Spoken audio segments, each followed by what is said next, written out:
പ്രിയ സുഹൃത്തുക്കളെ, നമ്മളെ ദൈവം എത്ര നല്ല രീതിയിലാണ് നമ്മളെ സൃഷ്ടിച്ചിരിക്കുന്നത് എന്ന് നിങ്ങൾക്കറിയാം. അതായത് നമുക്കുള്ള ഓരോരോ പാർട്സുകളും എത്ര ഭദ്രമായിട്ടാണ് ദൈവം സൂക്ഷിച്ചു വെച്ചിരിക്കുന്നത്. നമ്മളെ തലച്ചോറാണെങ്കിൽ നമ്മളെ ഏറ്റവും വലിയ കട്ടി കൂടിയ തലയോട്ടിയുടെ അകത്താണ് കൊണ്ടുവന്ന് ഫിറ്റ് ചെയ്തേക്കുന്നത്. അതുപോലെ നമ്മളെ ഹൃദയം നമ്മളെ വാരിയലിൻ്റെ ഇടയിലാണ് വെച്ചിരിക്കുന്നത്. അങ്ങനെ ഓരോ ഓരോ പാർട്സിനും ഓരോരോ പ്രൊട്ടക്ഷൻ നമുക്ക് ദൈവം തന്നിട്ടുണ്ട്. പക്ഷെ ഇതെല്ലാം നമ്മൾ നശിപ്പിച്ച് കളയുന്ന രീതിയാണ് നമ്മൾ പലരും ചെയ്തുകൊണ്ടിരിക്കുന്നത്. അത് ഒരു കാരണവശാലും നിങ്ങൾ ചെയ്യരുത്. കാര്യം എന്നിട്ട് ദൈവത്തിനെ കുറ്റം പറയും, എനിക്കത് വന്നു ഇത് വന്നു.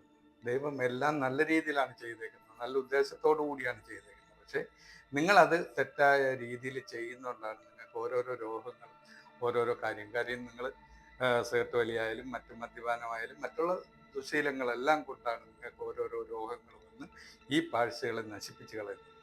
ഒരു കാരണവശാലും നിങ്ങൾ അങ്ങനെ ചെയ്യാതിരിക്കുക. ഇത്രയുമാണ് എനിക്ക് പറയാനുള്ളത്.